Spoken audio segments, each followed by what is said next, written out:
Hello students, welcome to R S chemistry. ನಿಮಗೆಲ್ಲರಿಗೂ ಒಂದು ಮಜಾವನ್ನು ತೋರಿಸ್ತೀನಿ ನೋಡಿ. ಇಲ್ಲಿ ಸೊ ಗೂಗಲಲ್ಲಿ ಒಂದನ್ನು ಟೈಪ್ ಮಾಡೋಣಂತೆ. ಏನನ್ನ which is the so I T hub of India. ನೋಡಿ ಮಜಾ ನೋಡಿ. ಇಲ್ಲಿ ನಮ್ಮ ರಾಜ್ಯದ ಬೆಂಗಳೂರಿನ, ನಮ್ಮ ಹೆಮ್ಮೆಯ ರಾಜಧಾನಿ ಬೆಂಗಳೂರಿನ ಒಂದು ಹೆಸರು ಇಲ್ಲಿ ನಿಮಗೆ ಕಾಣಿಸ್ತದೆ. ಓಕೆ, ಸೊ ಯಾಕೋ ನಮ್ಮ ಇಂಟರ್ನೆಟ್ಟು ಕೂಡ ಸ್ಲೋ ಆಗ್ತಾ ಇದೆ, ಸೊ ಬರ್ತಾ ಇಲ್ಲ ಅಂತ ಅನ್ನಿಸ್ತದೆ ನನಗೆ, ಬಟ್ ಬರ್ತದೆ ನೋಡಿ. IT hub of India ಅಂತ ಹೊಡೆಯೋಣಂತೆ. ಓಕೆ ನೋಡಿ, AI ಬಂದುಬಿಡ್ತು. Bengaluru also known as the Silicon Valley of India, it is the country's largest IT hub ಅಂತೇಳಿ. ನಮ್ಮ ಹಣೆ ಬರ ಏನು ಅಂತಂದರೆ, KEಯಲ್ಲಿ ಕೊಟ್ಟಿರುವಂತಹ ಒಂದು ಲಿಂಕ್ ಏನಿದೆ ಪಾಪ CET ಅವರಿಗೆ, ಎಸ್ಪೆಷಲಿ ನಾನು ಹೇಳ್ತಾ ಇರೋದು KCET ಅವರಿಗೆ. ಸೊ ಇಲ್ಲಿ ನೋಡಿ, 2ನೇ ಸುತ್ತಿನ ಆಯ್ಕೆ ಪಾವತಿ ಪ್ರವೇಶ ಪತ್ರ ಲಿಂಕ್ ಅಂತ ಏನು ಕೊಟ್ಟಿದ್ದಾರೆ, ಪಾಪ ಈ ಒಂದು ಲಿಂಕನ್ನು ಯೂಸ್ ಮಾಡಿ ಡೌನ್ಲೋಡ್ ಮಾಡ್ಕೊಳ್ಳೋದಕ್ಕೆ ಹೋದರೆ ಚಾಯ್ಸ್ ಎಂಟ್ರಿ ಬರ್ತಾ ಇದೆ ಚಲನ್. ನಿನ್ನೆ ಮಧ್ಯಾಹ್ನ 12 ಗಂಟೆಗೆ ಯಾವಾಗ ಲಿಂಕನ್ನು ಕೊಟ್ಟರು, ಅಷ್ಟು ಆದಮೇಲೆ ಇಲ್ಲಿಯವರೆಗೆ ಆಲ್ಮೋಸ್ಟ್ ನನಗನ್ಸೋ ಪ್ರಕಾರ ಬೆರಳಿಕೆಯಷ್ಟು ಜನ ಮಾತ್ರ ಚಲನನ್ನು ಡೌನ್ಲೋಡ್ ಮಾಡ್ಕೊಂಡಿರಬೇಕು. ಸೊ ಉಳಿದಂಥವ್ರು ಯಾರೂ ಕೂಡ ಚಲನ್ ಡೌನ್ಲೋಡ್ ಆಗ್ತಾ ಇಲ್ಲ. ಸೊ ನೀವು HDFC ಬ್ಯಾಂಕ್ ಆದರೂ ಸೆಲೆಕ್ಟ್ ಮಾಡಿ, ಇಂಡಿಯಾ ಬ್ಯಾಂಕ್ ಆದರೂ ಮಾಡಿ, ಅಥವಾ ಬ್ಯಾಂಕ್ ಆಫ್ ಬರೋಡಾ ಆದರೂ ಮಾಡಿ, ಯಾವುದು ಮಾಡಿದರೂ ಕೂಡ ಚಲನ್ ಡೌನ್ಲೋಡ್ ಆಗ್ತಾ ಇಲ್ಲ ಅಂತಂದರೆ ಸೊ KE ಅವರ ಲಿಂಕ್ ಏನಾಗ್ತಾ ಇದೆ, ಸೊ ನನಗಂತೂ ಅರ್ಥ ಆಗ್ತಾ ಇಲ್ಲ. ಸೊ ಈ ರೀತಿಯಾಗಿ ನಮ್ಮ ವಿದ್ಯಾರ್ಥಿಗಳ ಮತ್ತು ಪಾಲಕರಿಗೆ ಟೆನ್ಷನ್ ಕೊಡೋದಕ್ಕೆ ಅಥವಾ ಟೆನ್ಷನನ್ನು ತಗೊಳ್ಳೋ ಅಂತಹ ಅರ್ಹತೆ ನಮ್ಮ ಪೇರೆಂಟ್ಸಿಗಿದೆಯಾ? ಯಾಕೆ ತಗೋಬೇಕು? ಇಷ್ಟು ದಿನ ನಾವೆಲ್ಲ ಮಾಡಿಲ್ವಾ? ಎಕ್ಸಾಮ್ ಬರೆದ್ವಿ, KCET ಎಕ್ಸಾಮ್ ಬರೆದ್ವಿ, ಔಟ್ ಆಫ್ ಸಿಲೆಬಸ್ ಕ್ವಶನ್ ಬಂತು. ಸೊ ನೀಟ್ ಎಕ್ಸಾಮ್ ಬರೆದ್ವಿ, ಕೋರ್ಟ್ ಮ್ಯಾಟರ್ ಅಂತೇಳಿ ಬರೋ 5 ಮಾರ್ಕ್ಸ್ ಕಡಿಮೆ ಆಯಿತು ಎಷ್ಟೋ ಮಂದಿಗೆ. ಇಷ್ಟೆಲ್ಲ ನಾವು ತ್ರಾಸನ್ನು ಅನುಭವಿಸ್ಕೊಂಡು ಈಗ at the end of the day so ಈ ಒಂದು ಬಂದರೆ ನಿನ್ನೆ ಬೆಳಗ್ಗೆಯಿಂದ ಚಲನ್ ಡೌನ್ಲೋಡ್ ಆಗ್ತಾ ಇಲ್ಲ. ದಯವಿಟ್ಟು KE ಅವರೇ, ನಾನು KE ಅವರಿಗೇನು ಬ್ಲೇಮ್ ಮಾಡ್ತಾ ಇಲ್ಲ, ಪಾಪ ಅವರಿಗೂ ಕೂಡ ಸಾಕಷ್ಟು ಪ್ರಾಬ್ಲಮ್ಗಳಿರ್ತದೆ. ಅವರ ಒಂದು ಸಾಫ್ಟ್ವೇರ್ ಏನಿರ್ತದೆ ಸೊ ಅದನ್ನು ಮೇಂಟೈನ್ ಮಾಡೋದಕ್ಕೆ ಪಾಪ ಜನ ಇಲ್ಲದೆ ಇರ್ಬೋದು, ಅಥವಾ ಆ ಒಂದು ಸ್ಕಿಲ್ಡ್ ಬೇಸ್ ಜನ ಇಲ್ಲದೆ ಇರ್ಬೋದು, ಅಥವಾ ಏನಾಗ್ತಾ ಇದೆ ಅಂತ ಅವ್ರಿಗೂ ಗೊತ್ತಿಲ್ಲದೆ ಇರ್ಬೋದು. ಬಟ್ ನನ್ನ ರಿಕ್ವೆಸ್ಟ್ ಇಷ್ಟೇ, ಒಂದು silicon Valley of India, I T hub ಅಂತ ಅನ್ಸ್ಕೊಳ್ಳೋವಂಥ ಕರ್ನಾಟಕದಲ್ಲಿ ಇರುವಂಥ KEA ಆಫೀಸಲ್ಲಿ ಸೊ ಈ ರೀತಿ ಆಗ್ತಾ ಇದೆ ಅಂತ ಅಂದರೆ, ಸೊ MCC ಅವರ ಒಂದು ವೆಬ್ಸೈಟ್ ನೋಡಿ, ಲಕ್ಷಗಟ್ಟಲೆ 20 ಲಕ್ಷಗಟ್ಟಲೆ ಜನರನ್ನ ಅವರು ಹ್ಯಾಂಡಲ್ ಮಾಡ್ತಾರೆ. ಎಷ್ಟು ನೀಟಾಗಿ ಹ್ಯಾಂಡಲ್ ಮಾಡ್ತಾರೆ. I am not comparing, but definitely compare ಮಾಡುವಂಥ ಸಂದರ್ಭ ಈಗ ಬಂದಿದೆ. ನೀವೇ ಹೇಳಿ, ಎಷ್ಟು ಜನ ಡೌನ್ಲೋಡ್ ಮಾಡ್ಕೊಂಡಿದ್ದೀರಿ ನಿನ್ನೆಯಿಂದ ಈ ಒಂದು ಚಲನನ್ನು? ನೀಟ್ದವ್ರಿಗೆ ಆಗ್ತಾ ಇದೆ, there is no doubt in it. ನೀಟ್ದವರಿಗೆ ನಿನ್ನೆ ಸಂಜೆ 6 ಗಂಟೆಯಿಂದ ರಿಲೀಸ್ ಮಾಡಿದ್ರು, 6 ಗಂಟೆಯಿಂದನೇ ಆಗ್ತಾ ಇದೆ. ಓಕೆ, ಸೊ ಅದರ ಬಗ್ಗೆ ಡೌಟೇ ಇಲ್ಲ.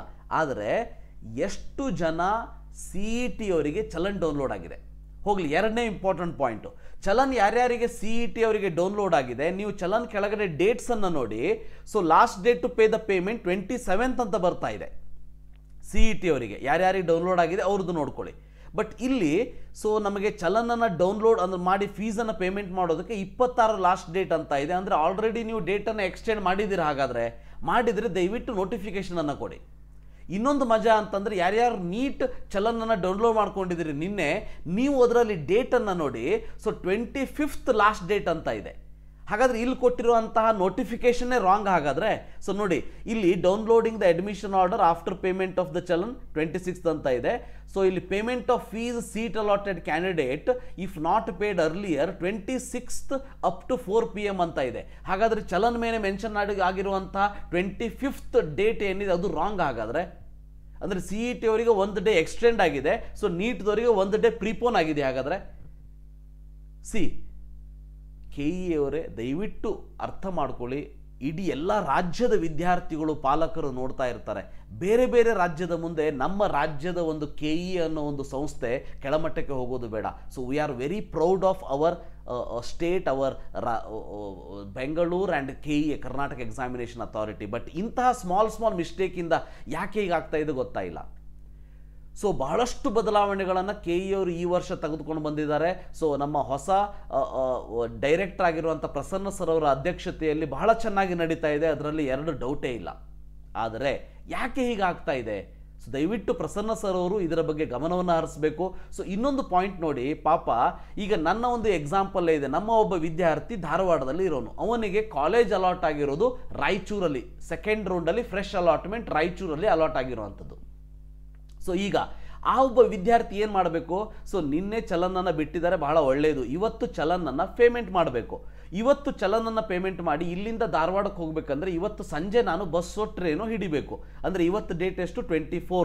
24th ನೈಟ್ ಹತ್ತಿ 25th ಮಾರ್ನಿಂಗ್ ನಾನು KEL ಇರಬೇಕು. ಸೊ ಯಾಕಂದರೆ deposition of original documents 24 and 25 ಅಂತ ಹೇಳಿದ್ದಾರೆ.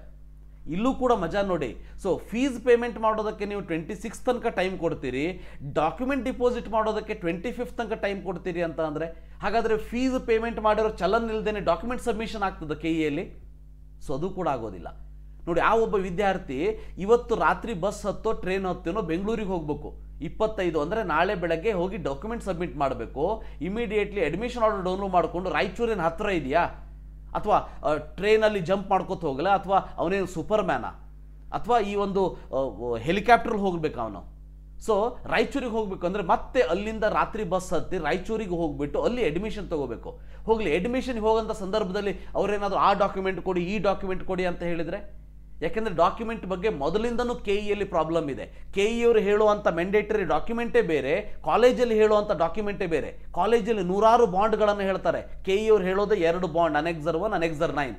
ಅಲ್ಲಿ ಹೋದ್ಮೇಲೆ ಗೊತ್ತಾಗ್ತದ anti undertaking by the parent, student ಮತ್ತು ಹಾಸ್ಟೆಲ್ಗೆ ಸಪ್ರೇಟ್ ಬಾಂಡ್ ಅಂತೇಳಿ.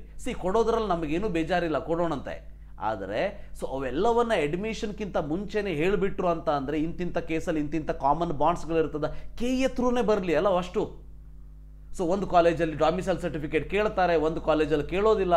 ಸೊ ಇವೆಲ್ಲ ಏನಿದು ಕತೆ ಅಂತ ಅಂದರೆ ತಮಗೆ ಬೇಕಾಗಿರೋದನ್ನು ಕಾಲೇಜವರು ಮಾಡ್ಕೋತಾರೆ. ಸೊ ತಮಗೆ ಹೇಗೆ ಬೇಕು ಅಂತೇಳಿ KE ಅವರು ಹೇಳ್ತಾರೆ. ಒಂದು KEಯಲ್ಲಿ ಡಾಕ್ಯುಮೆಂಟ್ ಲೀಸ್ಟನ್ನು ಕೊಡಿ, domicile certificate compulsory, gap bond ಅಂತೆ. ಸೊ ಗ್ಯಾಪ್ ಬಾಂಡ್ ಒಂದಷ್ಟು ಕಾಲೇಜಲ್ಲಿ ಕೇಳ್ತಾರೆ, ಒಂದಷ್ಟು ಕಾಲೇಜಲ್ಲಿ ಕೇಳೋದಿಲ್ಲ. KE ಅಥವಾ ನೀಟ್ MCCಯಲ್ಲಿ ಗ್ಯಾಪ್ ಬಾಂಡ್ ಅನ್ನೋ ವರ್ಡೇ ಇಲ್ಲ ಯಾವುದೇ ಬ್ರೋಷರಲ್ಲಿ ನೀವು ತೆಗೆದು ನೋಡಿದ್ರು ಕೂಡ, ಹೌದಾ? ಸೊ ಅಂದರೆ ವಿದ್ಯಾರ್ಥಿಗಳಿಗೆ ಮತ್ತು ಪಾಲಕರಿಗೆ ಮಾನಸಿಕ ಹಿಂಸೆ ಆಗ್ತದೆ, ಪ್ಯಾನಿಕ್ ಆಗಿರ್ತಾರೆ. ಮೊದಲೇ ವಿದ್ಯಾರ್ಥಿಗಳು ಬೇಜಾರಲ್ಲಿರ್ತಾರೆ. ಸೊ ಟೈಮ್ ಮ್ಯಾನೇಜ್ ಆಗ್ತಾ ಇರೋದಿಲ್ಲ. ಸೊ ಆ ಬಾಂಡ್ ಬೇಕು, ಈ ಬಾಂಡ್ ಬೇಕು, ಆ ಡಾಕ್ಯುಮೆಂಟ್ ಬೇಕು, ಈ ಡಾಕ್ಯುಮೆಂಟ್ ಬೇಕು ಅಂದರೆ ಪಾಪ ಪೇರೆಂಟ್ಸ್ಗಳು ಏನು ಮಾಡಬೇಕು? ಅದು ಇಂತಹ ಒಬ್ಬ ವಿದ್ಯಾರ್ಥಿ ಇವತ್ತು ರಾತ್ರಿ ಹತ್ತಿ ಬೆಳಗ್ಗೆ ನಾಳೆ KEಯಲ್ಲಿ ಡಾಕ್ಯುಮೆಂಟ್ ಕೊಟ್ಬಿಟ್ಟು ನಾಡಿದ್ದು 26ನೇ ತಾರೀಕು 5:15 ಒಳಗೆ ಅಡ್ಮಿಷನ್ ತಗೋಬೇಕು ಅಂತ ಅಂದರೆ ಈ 26th ಇರುವಂಥ admission date 100% I am telling you today only it is going to extend ಮಾಡಲೇಬೇಕು, ಮಾಡ್ತಾರೆ. ಹಾಗಂತೇಳಿ ಮೊದಲೇ ಸ್ವಲ್ಪ ಜಾಸ್ತಿ ಟೈಮನ್ನು ಕೊಟ್ಟುಬಿಟ್ರೆ 26 ಅನ್ನೋದ್ರ ಬದಲಿಗೆ ಅಟ್ಲೀಸ್ಟ್ 27, 28 ಅಂತ ಹೇಳಿಬಿಡಿ ಅಲ್ಲ. ಅಟ್ಲೀಸ್ಟ್ ಪೇರೆಂಟ್ಸ್ಗಳು ಕೂಲಾಗಿ ತಮಗೇನು ಬೇಕು ಅನ್ನೋದನ್ನು ಕರೆಕ್ಟಾಗಿ ಪ್ಲ್ಯಾನ್ ಔಟ್ ಮಾಡಿಕೊಂಡು ಸೊ ಆ ಎಕ್ಸಿಕ್ಯೂಷನನ್ನು ಮಾಡ್ಕೊಳ್ತಾರೆ. ಸೊ ಇಷ್ಟು ಹರಿಬರಿಯಲ್ಲಿ ಒಂದು ಶೆಡ್ಯೂಲನ್ನು ಕೊಡ್ತಾರೆ KE ಅವರು. ಚಲನ್ ನೋಡಿದರೆ KCET ಅವರಿಗೆ ಪಾಪ ಇನ್ನೂ ಕೂಡ ಚಲನ್ ಡೌನ್ಲೋಡ್ ಆಗ್ತಾ ಇಲ್ಲ, ಅಥವಾ ಡೌನ್ಲೋಡ್ ಮಾಡೋದಕ್ಕೆ ಏನಾದ್ರು ಟೆಕ್ನಿಕ್ ಇದ್ರೆ ಅದನ್ನು ಹೇಳ್ಕೊಟ್ಬಿಡಿ ಹೋಗಿರತ್ಲಾಗೆ. ಸೊ KCET ಅವರು ಸೊ ನಿನ್ನೆಯಿಂದ ವೇಟ್ ಮಾಡ್ತಾ ಇದ್ದಾರೆ. ಎಷ್ಟೋ ಜನಕ್ಕೆ ನಾನೇ ಡೌನ್ಲೋಡ್ ಮಾಡಿ ಕೊಡ್ತಾ ಇದ್ದೀನಿ, ಓನ್ಲಿ ಚಾಯ್ಸ್ ಎಂಟ್ರಿ ಆಗ್ತಾ ಇದೆ, ಚಾಯ್ಸ್ ಎಂಟ್ರಿ ಪ್ರಿಂಟ್ ಬರ್ತಾ ಇದೆ, ಚಲನ್ ಬರ್ತಾ ಇಲ್ಲ. ಆ 3 ಬ್ಯಾಂಕ್ ಮೇಲೆ 10 ಅಲ್ಲ 20 ಸಾರಿ ಕ್ಲಿಕ್ ಮಾಡಿದ್ರು ಕೂಡ ಚಲನ್ ಡೌನ್ಲೋಡ್ ಆಗ್ತಾ ಇಲ್ಲ. ಹೋಗಲಿ, ಆನ್ಲೈನ್ ಪೇಮೆಂಟನ್ನು ಕೊಟ್ಟಿದ್ದಾರೆ, ಡೆಫಿನೆಟ್ಲಿ ನಾನು 5-6 ಮಂದಿದು ಮಾಡಿಸಿದೆ, ಕರೆಕ್ಟಾಗಿ ಆಗ್ತಾ ಇದೆ. ಬಟ್ ಎಲ್ಲರ ಹತ್ರ ಆನ್ಲೈನ್ ಪೇಮೆಂಟ್ ಮಾಡುವಂತಹ ಒಂದು ಸಾಧ್ಯತೆಗಳು ಇರಬೇಕಲ್ವಾ? ಅಥವಾ ಆನ್ಲೈನ್ ಪೇಮೆಂಟ್ ಮಾಡಿದರೆ ಡೆಫಿನೆಟ್ಲಿ ಇಟ್ ಈಸ್ ರಿಸ್ಕ್ ಅಂದ್ರೇನು?